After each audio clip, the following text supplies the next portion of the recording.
ఎంత చల్లని మనసున్న మనిషివయ్యా, ఎంత చల్లని మనసున్న మనిషివయ్యా, ఎవరిలోనూ చూడలేదు నీ మంచితనమయ్యా, ఎవరైనా ఎదురైనా ప్రతి వారిని నానే ఏ ఈర్షా ద్వేషము లేదయ్యా, మా వాకిటి శ్రీహరి ఏ మాతకు జన్మించావయ్యా.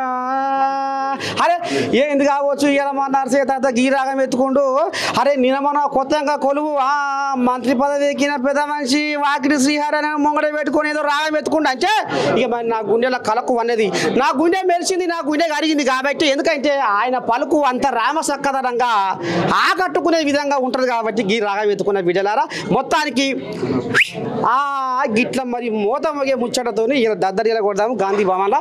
సారు శనార్థి ముందుగా మీకు మంత్రి పదవి వచ్చినందుకు ప్రత్యేకంగా మా నేను పక్షాన తరపున ధన్యవాదాలు శనార్థులు.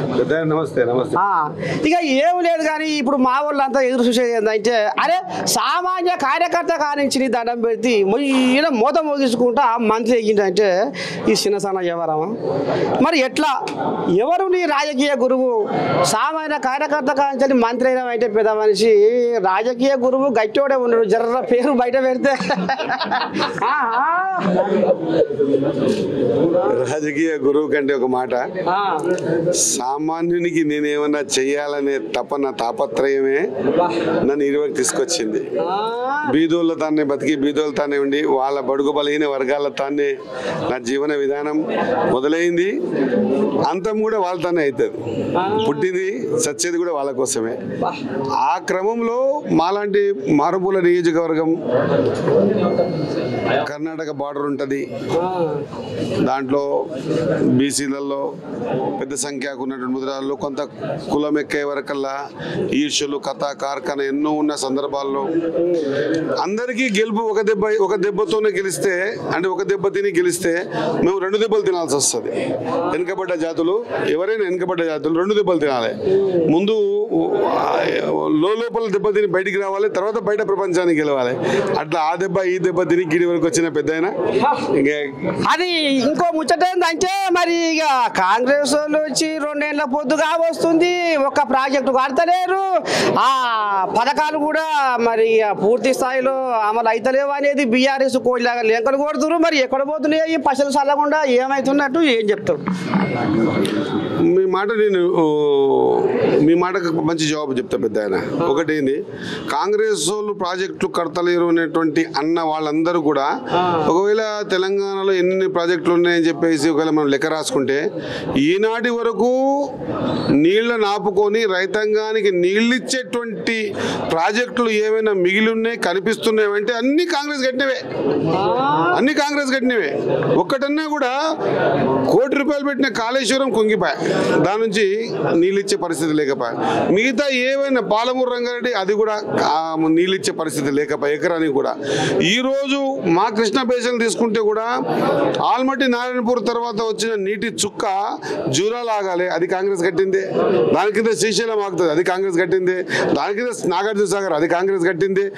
ఏ విధంగా ఏ చర్చకు వచ్చినా కూడా ఇప్పటి వరకు వ్యవసాయ రంగానికి నీళ్ళిచ్చేటువంటి ప్రాజెక్టుల ద్వారా పారే నీళ్లు కాంగ్రెస్ హయాంలో కట్టినవి మాత్రమే. ఒకటి. రెండవది, పైసలు ఎక్కడ బాయంటారు మీరు?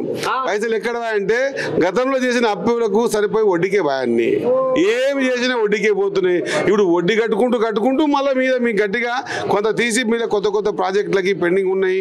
కొంత 80%, 90% అయినాయి.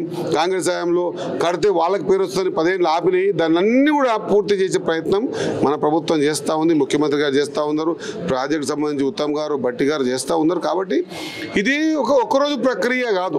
ఇలా రాత్రి కాగానే పట్టబోగోలు హీరోయిజం కాదు. ఇది ఒక ఆలోచన విధానం ఉండాలి. రైతు ఉండాలి. రైతు అంటే కాంగ్రెసే. ఫ్రీ కరెంట్ అనేది కాంగ్రెస్ పెట్టంటే, రైతు రుణమాఫీ కూడా కాంగ్రెస్ పెట్టంటే. అట్లా చారణ ఇయ్యలే, ఇచ్చేదేదో మొన్న ఫస్ట్ టైం ఇచ్చినప్పుడు 22,000 కోట్లు 22 లక్షల మంది రైతులకి ఇవ్వడం, మొన్న 9 రోజుల్లో 9,000 కోట్లు ఇవ్వడం అనేది చిన్న విషయం కాదు పెద్ద ఆయన. నువ్వు అన్ని తెలిసినోడు, ఎంత వడ్డీ కడుతుందో తెలిసినోడు, ఎంత ఒడ్డు కట్టుకుంటూ కూడా మన సంసారం ఎట్లా నడుపుకోవాలో చూస్తే ప్రక్రియలో ముందుకు పోతా ఉన్నాం. ఖచ్చితంగా బీదలకు బలహీన వర్గాలకు కూడా ఈ సంక్షేమ పథకాలకు సంబంధించిన అన్ని విషయాలల్లో ఒకవేళ నా నియోజకవర్గమే తీసుకుంటే ఈరోజు 3,500 ప్రతి నియోజకవర్గం 2,000 ఇండ్లకు పునాదులు ఇస్తున్నాం. 2,000 మంది ఇండ్లకు ఇస్తాం. ఆ రోజు కాంగ్రెస్ పార్టీ కట్టిన ఇండ్లే తప్ప బీఆర్ఎస్ పార్టీ హయాంలో 10 సంవత్సరాల్లో ఒక్కటంటే ఒక్క ఇల్లు కట్టి పేదోనికి ఇస్తే నేను ఇప్పుడు ఏం చెప్పినా అది ఇంటా, నువ్వు ఏం చెప్తే అది ఇంటా, నువ్వు దేనికైనా నేను సిద్ధమే. బీదోళ్ళు ఎదురు చూస్తున్న సందర్భం నేను చూసాం పెద్దాయన. కాబట్టి ఇప్పుడు అందరి ముఖాల సంతోషాలు చూస్తున్నాం. ఖచ్చితంగా 100% పేద బీద బడుగు బలైన వర్గాలు అందరినీ కలుపుకపోయి ముఖాలు చూసి బొట్లు పెట్టు వెనక తిరిగిలాడుకో లేకుంటే చేసాపి 10 రూపాయలు ఇస్తామని ఈ గలీజ్ పని కాకుండా స్వచ్ఛంగా పేదోన్ని బరకాలు కప్పుకున్నోని పెంకుటింట్లో ఉన్నోని ఇండ్లు కలుపునోని ఇండ్లు కారటోళ్ళని గుర్తించి ఇండ్లు ఇచ్చే కార్యక్రమం చాలా నిజంగా కూడా జీవితం ధన్యం అనిపిస్తూ ఉంది.